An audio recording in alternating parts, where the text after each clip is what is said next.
It's the Happy Families podcast. It's the podcast for the time-poor parent who just wants answers now. Kids who have parents who are actively involved, who are responsive, warm, nurturing, actively monitoring and aware of what their kids are up to. And by monitoring, I don't mean stalking. You're much less likely to have kids who are going to get up to no good or find themselves in harm's way. And now here's the stars of our show, my mum and dad. Hello, this is Dr. Justin Coulson. I'm here with my wife and mum to our 6 kids, Kylie.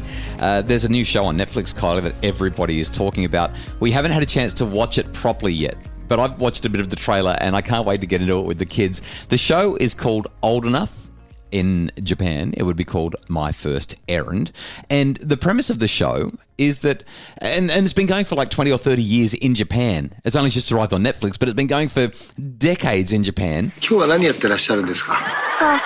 ちょっと美佐子が風邪なんでわかめを一つ買いに行こうと思って。 The premise of the show is that the film producers, the TV show producers, ask parents to get their 2-year-olds and their 3-year-olds to leave the house, walk outside, cross the road, walk down the street, go to the shops, buy a couple of grocery items, and then bring them home. How old were the kids on parental guidance who did that? We did that with the youngest kids that we did that with were Sam and Rachel's kids, Sam Thaiday and Rachel Thaiday. And they had, I think it was a 5-year-old and a 7-year-old.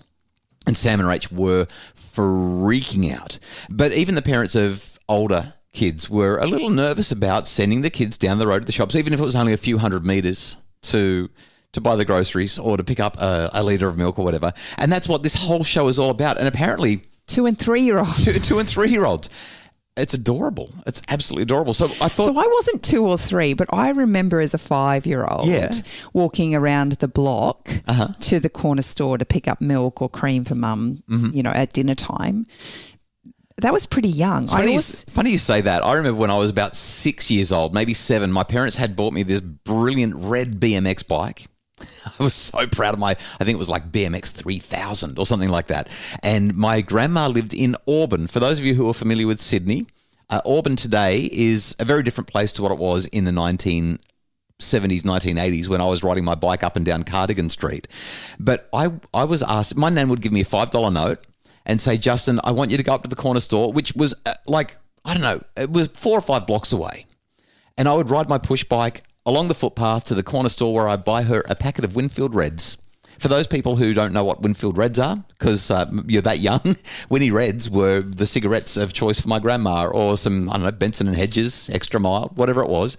And then I'd buy some mixed lollies. 20 cents worth of mixed lollies got you pockets full of mixed lollies.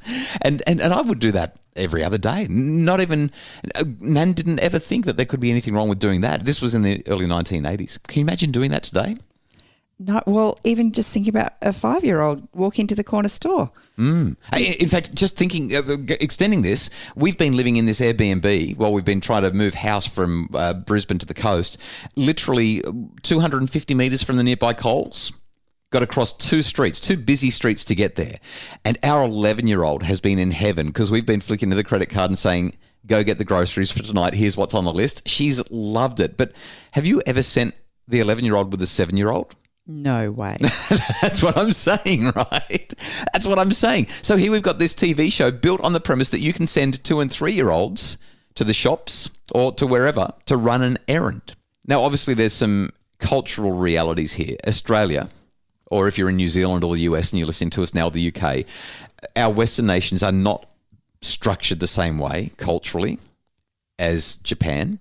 We're not cultural experts here, but we know a handful of things about this.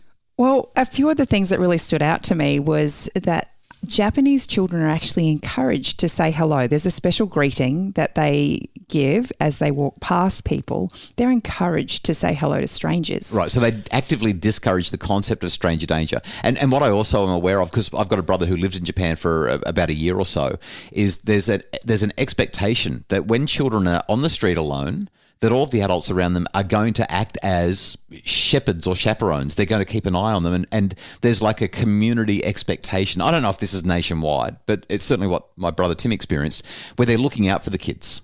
Yeah, well, Japanese cities are built on the concept that every neighbourhood should function as a village. That whole, it takes a village to grow a child really comes to play here. They surveyed 14 countries, and Japan was the most likely to agree with the fact that other adults would watch out for other people's children. Yeah, that's exactly the sort of thing. But most likely out of all, did the survey that you found, did it say who were the least likely? I didn't actually read that far into it, but they'll do things like have, neighbourhood block parties so that they can build social networks so people aren't strangers. Yeah. They know each other. Yeah, perfect. But one of the things that really stood out to me was when they surveyed these countries, 10 and 11-year-olds going to and from school, only 14% of Japanese kids would go with a parent. Okay, yeah, gotcha, yep. As opposed to the USA, where 65% of kids, 10 and 11-year-olds, would be taken to and from school by their parents. Right. So it's kind of like, off you go, kids, go to school. And so mum's the winner here, right? Well, it frees everyone up. Children have freedom. Yes, yeah. This sense and so do parents. Sense of autonomy, sense of capability. I love it. So let's have a conversation, because we're not living in Japan. And we don't have those same cultural expectations. I'm definitely not sending my 3-year-old to the shops. Well, fortunately, we don't have one anymore. But I kind of miss the 3-year-old age, actually. But no, not going to send them to the park or the shops on their own. But even the 7-year-old, we're not sending her to the shops. Not going to happen. And if we did in Australia, chances are there'd be a knock on the door from somebody saying, we need to have a talk to you about your parenting. Like, charges might be laid, especially if it was an ongoing pattern. We've got to talk about this conversation around parenting, helicoptering, and how much freedom to give your kids.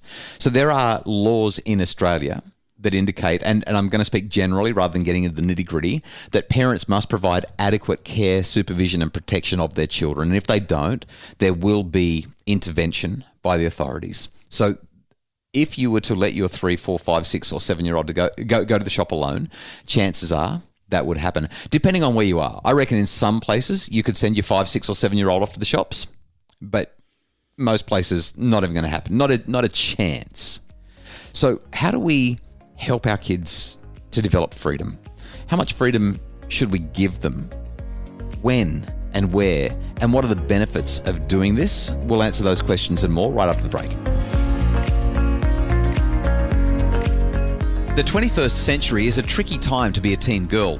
Alcohol, drugs, mental health concerns, body image issues, technology, sex. Our daughters face all these and more.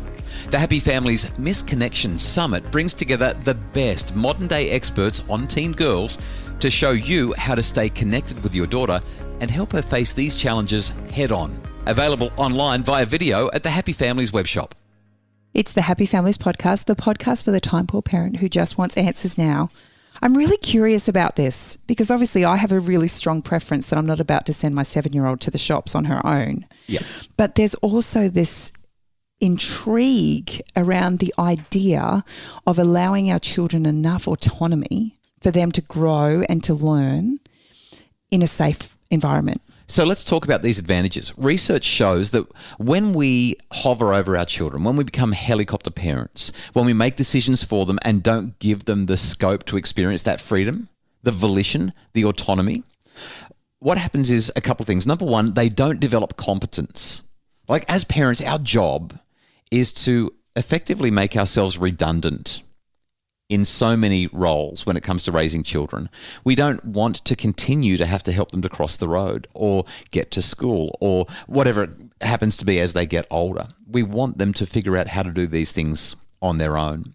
While if we're helicoptering and hovering, our children aren't learning the skills necessary. They're not developing the competence to effectively manage themselves out there in the big wide world. And while we need to be developmentally appropriate in the extent to which we pull back, the best parents know that stepping back and saying, give it a go, you'll be right, those are the ones who generally have the kids who develop more independence. That's healthy. And the second major advantage, and you kind of touched on this in your initial statement, is the sense that I get to be in charge. Do you remember how cool it felt to be able to make those decisions for yourself. Do you remember the first time you did walk around the block on your own, or you did go to the park on your own?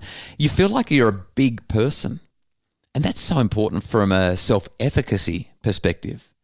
It helps our children to know that they can choose for themselves and navigate the world.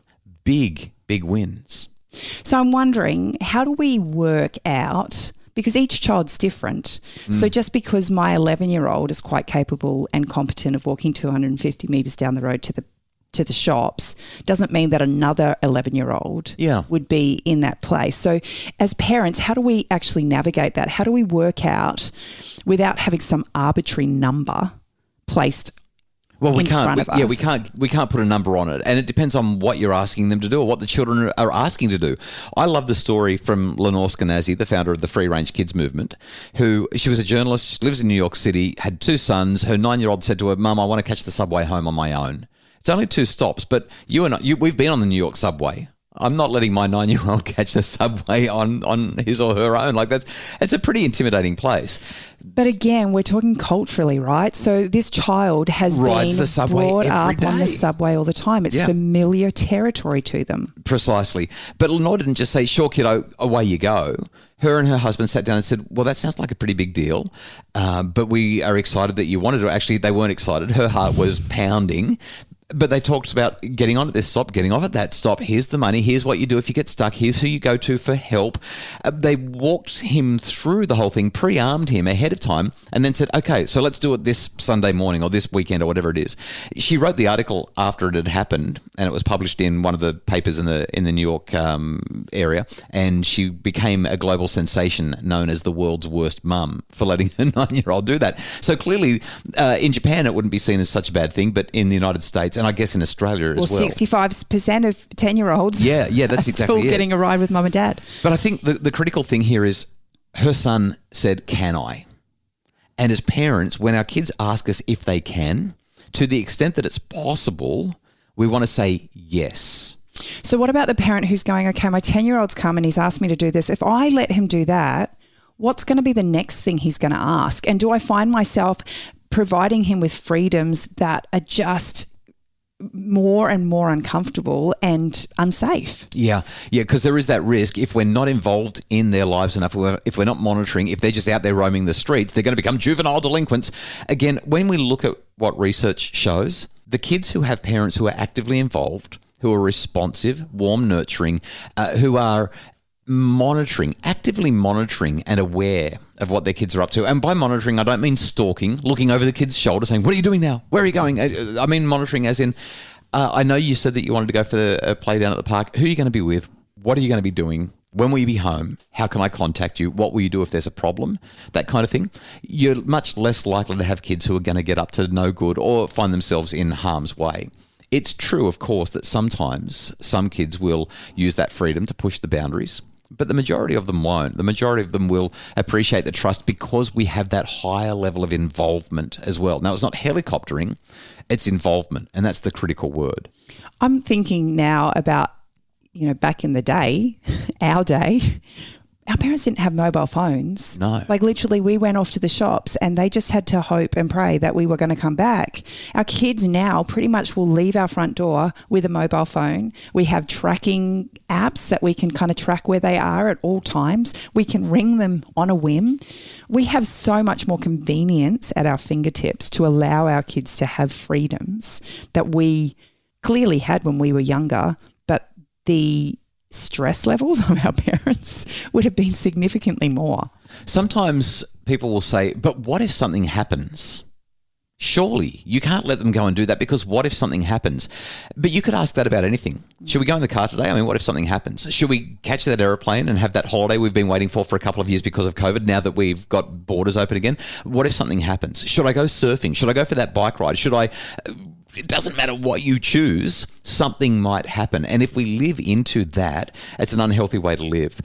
We need to remember what is developmentally appropriate for our children. But if our children are asking, and if we can provide appropriate supervision, let's say your child does want to walk to school on their own.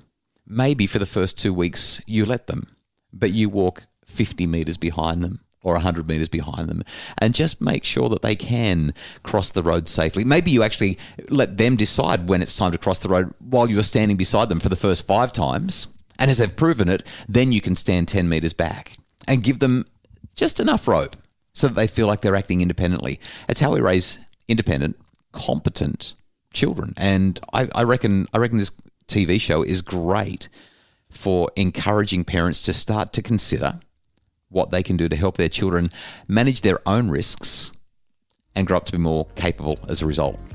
The Happy Families podcast is produced by Justin Rowland for Bridge Media. Craig Bruce is our executive producer.